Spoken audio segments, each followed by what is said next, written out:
Bienvenidos a mi canal, mi nombre es Adriana Chilito, gracias por estar aquí. Si les gusta este tipo de contenido se pueden suscribir a mi canal y activar la campanita de notificaciones.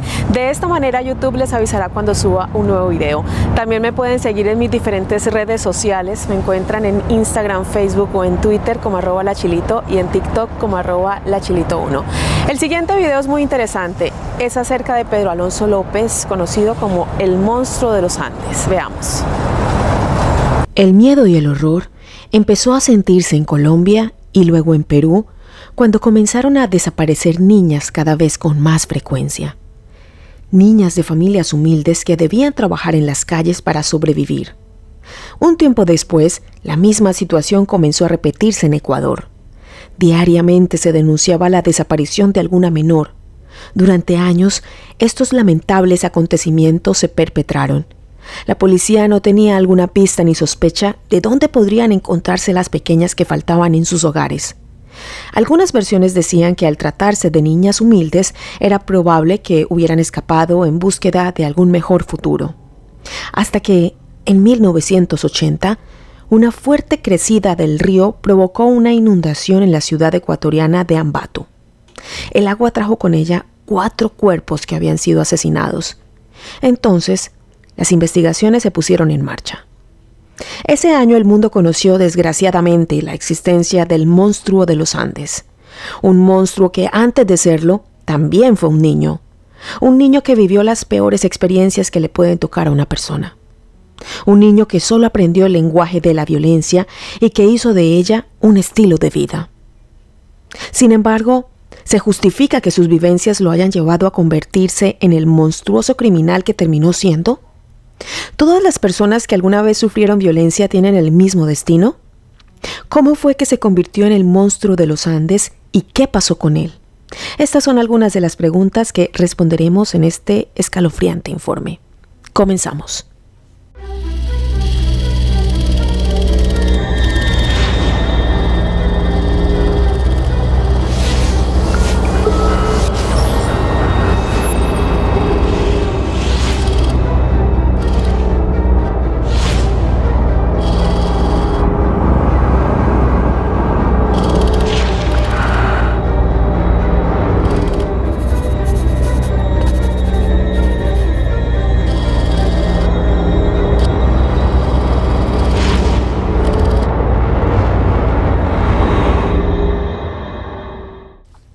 El día de la captura. Se empezaba a correr el rumor en Ambato, Ecuador, sobre la presencia de un depredador que atacaba a menores de edad. Carlina Román salió de su casa el 9 de marzo de 1980, siguiendo el camino de costumbre. Sin saberlo, ese día salvaría las vidas de cientos de personas. Visitó a su vecina que, en cuanto la vio venir, le contó que la tarde anterior, mientras paseaba y hacía mandados con su hija de 12 años, un sospechoso había intentado seducir y raptar a la menor. Carlina sintió entonces cómo se despertaba dentro suyo una sed de justicia. Eso no podía pasar al olvido y ese hombre no podía seguir en la calle así como si nada. No dudó un instante en ir a buscarlo. Le pidió a la niña que dijera el paradero de este hombre y una vez que obtuvo las indicaciones se dirigió al lugar. Carlina lo encontró infraganti otra vez con las manos en la masa. Estaba a punto de cometer otro crimen. Sí, el presunto abusador de menores estaba intentando llevarse a una niña a plena luz del día. Decidida a ir a fondo con su rol de heroína justiciera, comenzó a seguirlo. Cuando él se percató de la persecución, comenzó a correr. La vecina de Ambato, que nunca perdió su objetivo de vista, corrió detrás de él. Contó en su relato que cuando sus piernas estaban dejando de responderle por el cansancio, pidió ayuda a los transeúntes del lugar. Por parte de algunos solo recibió burlas, incluso la trataron de loca. Para su suerte, pasaba por el lugar José Pazmiño, quien se compadeció de Carlina y le ofreció su ayuda. Ambos lograron alcanzarlo y lo retuvieron en el Parque Maldonado. Pero el sospechoso estaba armado. En el instante en que Carlina lo acorraló, él sacó un cuchillo. Invadido por el miedo, José Pazmiño huyó. Carlina convirtió todo el temor que sentía en una fuerza inexplicable. Sostuvo el brazo del delincuente en un forcejeo desigual. A pesar de estar en desventaja, la mujer logró soportar hasta que llegó la policía. Carlina sabía que el sujeto era peligroso, pero no se imaginaba cuánto. El 9 de marzo de 1980, Carlina Román logró que apresaran al mayor abusador y asesino serial de niñas. En otras palabras, una vecina de Ambato logró, por encima de la efectividad policial, que detuvieran a Pedro Alonso López, a quien luego comenzarían a llamar el monstruo de los Andes. Confesión y modus operandi. En la sala de interrogatorios, Pedro Alonso López pareció no estar al tanto de la gravedad de su situación. No se mostró en algún momento con nerviosismo y mucho menos con remordimiento. De todos modos, no estaba dispuesto a decir una palabra. No respondió a alguna pregunta, por lo que los oficiales se vieron obligados a elaborar otra estrategia. Se les ocurrió contactar al padre Gudino, un sacerdote al que ya había conocido años antes en su primer arresto cuando había cumplido una condena por robo. ¿Lograrían las investiduras clericales aflojar su lengua? Sí, más de lo que hubieran esperado. En cuanto el padre Gudino puso un pie en la sala, López se transformó y comenzó a confesar todas las aberraciones que había cometido hasta el momento. Con total frialdad y un tono despiadado, confesó que él era el autor de la desaparición y muerte de cientos de niñas, que podía comprobarlo indicándoles los lugares exactos donde las había enterrado. Agregó también, casi sintiéndose orgulloso de sus espeluznantes crímenes, que antes de estrangularlas, las había violado. Añadió que estas calamidades las había cometido también en Colombia y Perú. El padre Gudino no soportó el asco y escozor que le provocaba al escucharlo y pidió salir con urgencia de la sala.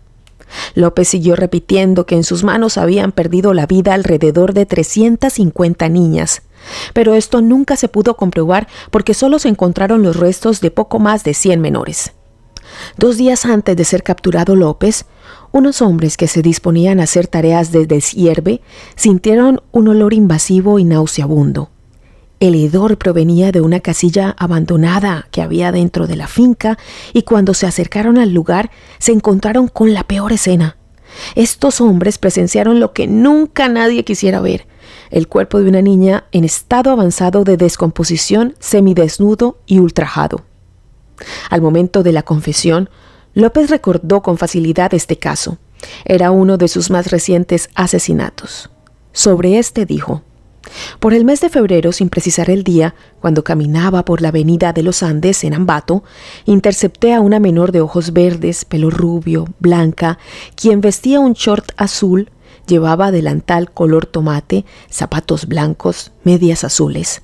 Le pregunté por sus padres y me respondió que trabajaban en una panificadora. Le dije que no conocía el lugar en donde debía tomar un carro para dirigirme al oriente. La convencí, con muchos engaños, ofreciéndole dinero y regalos. La embarqué en un vehículo que iba a Pelileo. Nos bajamos cerca de un puente en un sitio que hoy se llama Las Totoras. Caminamos hasta el lugar denominado La Florida y en un llano abandonado encontramos una caseta de madera. Entramos en la caseta a la 1 de la tarde y permanecí con la niña hasta las 5 de la mañana. Luego la estrangulé. Con una indiferencia que resulta increíble para el que escucha estos relatos, contó que su modo de actuar consistía siempre en lo mismo. Primero ubicaba a una víctima, siempre de día porque la noche no inspiraba confianza. Luego convencía a la desafortunada de irse con él, engañándola y ofreciéndole dinero, y sin levantar sospecha la llevaba a un lugar apartado, la desvestía y luego la abusaba. Posteriormente, asegurándose de que la víctima estuviese despierta, la estrangulaba y se dormía abrazado al cuerpo inerte. Al despertarse ocultaba el cadáver y se marchaba. De estas escalofriantes declaraciones surgió el apodo El Monstruo de los Andes. Es la manera en la que una sociedad horrorizada puede afrontar semejante crueldad, poniéndole un nombre. Pero ¿cómo fue que Pedro Alonso López llegó a convertirse en este monstruo que hoy todos conocemos? Infancia hostil. Pedro Alonso López nació el 8 de octubre de 1948 en el municipio de Venadillo, Tolima, Colombia. Era el séptimo de 3 hermanos. Desde temprana edad sufrió la violencia en carne propia. A su alrededor, a nivel nacional, se estaba dando el periodo conocido como la violencia, que se desencadenó tras el asesinato del líder político Jorge Eliezer Gaitán. Justamente de estos hechos tenemos una cantidad grande de videos que ustedes pueden encontrar en mi página principal. Durante estos enfrentamientos que ocurrieron a diario durante largos años, el padre de López murió asesinado 6 meses antes de su nacimiento. Cargando la ausencia paterna y bajo la custodia de una madre violenta que lo golpeaba constantemente con palos de escobas, López creció en una casilla muy humilde donde todos compartían una misma habitación separada tan solo por una cortina. Del otro lado de la cortina su madre, Benilda López, ejercía la prostitución. Cada noche Pedro escuchaba horrorizado a los clientes que su madre llevaba a la casa. A sus 9 años fue descubierto por la madre queriendo abusar de una de sus hermanas. Lejos de preocuparse por las actitudes del pequeño, la decisión de Benilda fue echarlo a patadas de la casa. Como si no fuera suficiente castigo mandarlo a sobrevivir en las calles, antes le quemó los pies con una vela. Así fue como Pedro Alonso se convirtió en un niño más de los miles que deambulan a su suerte, desamparados por sus propios familiares, pero también desamparados por el Estado. En las largas horas que pasó a la deriva, desesperado por el hambre que solo podía saciar con comida que recogía de los basureros, el pequeño indigente llegó a Bogotá. Allí se encontró con un hombre mayor que lo convenció de ir con él, ofreciéndole un lugar para quedarse y alimentarse. ¿Había una esperanza para el pequeño? No, estaba frente a las puertas de un nuevo infierno. Pedro Alonso vivió una nueva decepción cuando el hombre que le había ofrecido asilo lo abusó en reiteradas ocasiones para luego volver a desecharlo en las calles. En ese tiempo comenzó a delinquir y a consumir drogas que le daban otras personas en su misma situación. Otra vez todo parecía perdido. Sin embargo, un día, una pareja estadounidense que paseaba por las calles de Bogotá se percató del estado de precariedad en el que estaba viviendo el pequeño. Sin poder esquivar la mirada, decidieron llevarlo con ellos. Una oportunidad para tener una vida más digna se presentó frente a Pedro. Le prometieron un hogar y una familia. En los años que Pedro Alonso estuvo viviendo con los norteamericanos, pareció encontrar un poco de ilusión entre tanta hostilidad a la que estaba acostumbrado a recibir. Incluso retomó la escuela. Pero allí pronto se acabaría su felicidad. Sus sueños se truncaron.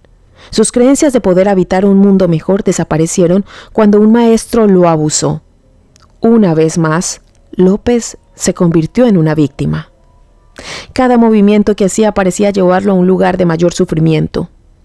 Sin nada que perder, robó dinero de la familia que lo acogía y se escapó. Volvió al único lugar donde sabía desempeñarse, donde podía sobrevivir: las calles. De vuelta allí, su actividad de sustento fue el robo. Rápidamente se convirtió en un hábil ladrón. Así fue como sobrevivió durante algunos años hasta que fue detenido por la policía. En prisión, sus compañeros de celda también lo abusaron repetidas veces y, enardecido por la ira, López aseguró que esa sería la última vez que alguien lo humillaba y de esta manera decidió asesinar a puñaladas a sus abusadores. Pedro Alonso López dejó de ser víctima para convertirse en victimario. Ahora sería el monstruo de los Andes. Sin embargo, ¿cuál era el motivo por el cual abusaba y asesinaba a menores de edad? Sed de venganza. Es evidente que a lo largo de su vida, Pedro Alonso López fue formando una personalidad psicópata, incapaz de sentir empatía, remordimiento o culpa. En declaraciones que ha prestado a la prensa ha dado diversos motivos que se puede decir resultan contradictorios entre sí.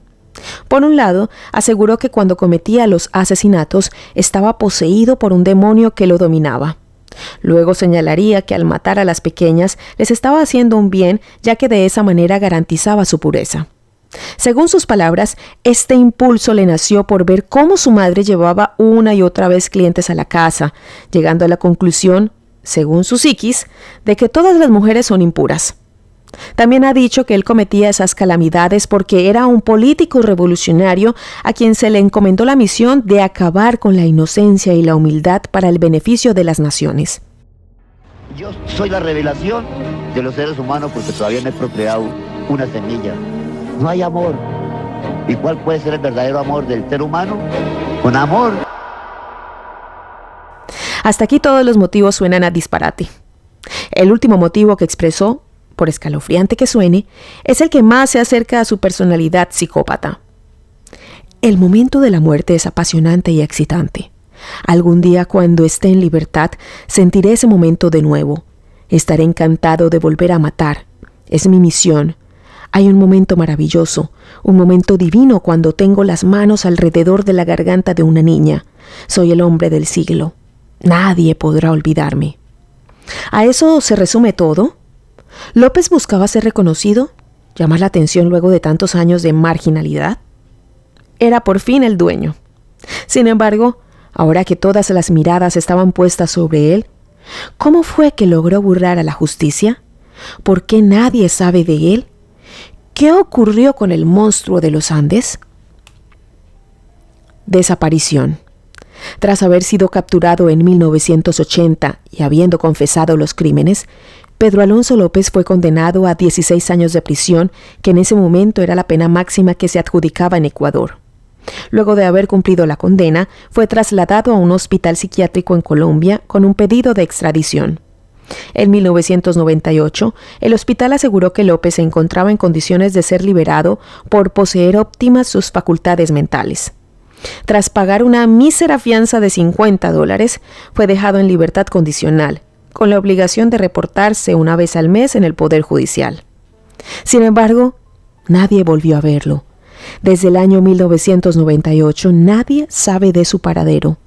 En el año 2002, Colombia pidió ayuda a la Interpol para dar con su ubicación, pero el monstruo de los Andes sigue sin aparecer. Hay quienes aseguran que está muerto y que la última persona en haberlo visto fue su madre, Benilda. Otros están seguros de que aún transita por las calles. La alerta se prendió entre los vecinos cuando en el año 2012 una niña fue asesinada en Tunja y los resultados de las pericias presentaron coincidencias con el modus operandi de Pedro Alonso López. Las investigaciones no pudieron corroborar mucho más. Otra hipótesis apunta a que el tan famoso monstruo fue ajusticiado por el familiar de alguna de sus tantas víctimas, y su cuerpo, quizás con complicidad de las autoridades, habría sido hábilmente descartado. Si, por el contrario, siguiera con vida, hoy contaría con más de 70 años. El caso continúa abierto. Conclusiones. Retomando las preguntas que nos hacíamos al inicio, está claro que no todas las personas que sufrieron violencia en su vida se convierten en el monstruo de los Andes. Pero también es importante señalar que en muchas otras ocasiones la violencia conduce inexorablemente a más violencia. En Colombia, actualmente las cifras de violencia infantil disparan números alarmantes. Son cientos los casos que llegan a diario a organismos que se ocupan de hacer valer los derechos de esos niños. La mayoría de los casos tratan de maltrato físico, psicológico y abusos sexuales. Lo que genera más pesar es que quienes deberían cuidar de los pequeños, sus propias familias, son quienes la mayoría de las veces perpetran este dolor. ¿Qué sucede con estos niños desamparados? ¿Quién cuida de ellos? ¿Quién puede ofrecerles algo de confianza en el futuro? Los monstruos, sin duda, viven tanto afuera como adentro de nuestros hogares. Gracias por llegar hasta el final. Si les gusta este contenido, se pueden suscribir a mi canal y activar la campanita de notificaciones para que YouTube les avise cuando suba un nuevo video. También me pueden seguir en mis redes sociales. Me encuentran en Instagram, Facebook o en Twitter como @lachilito y en TikTok como @lachilito1. Recuerden dejarme sus comentarios y sugerencias para futuros videos en la cajita de descripción que van a encontrar en la parte de abajo. Nos vemos en uno próximo. Hasta pronto. Antes de despedirnos, Lupita y yo queremos invitarlos para que se suscriban a nuestro canal, para que nos envíen sus comentarios y sugerencias para futuros videos. Y les queremos anunciar que estamos preparando un especial para fin de año. Así que muy pendientes de nuestro canal. Bye bye para todos.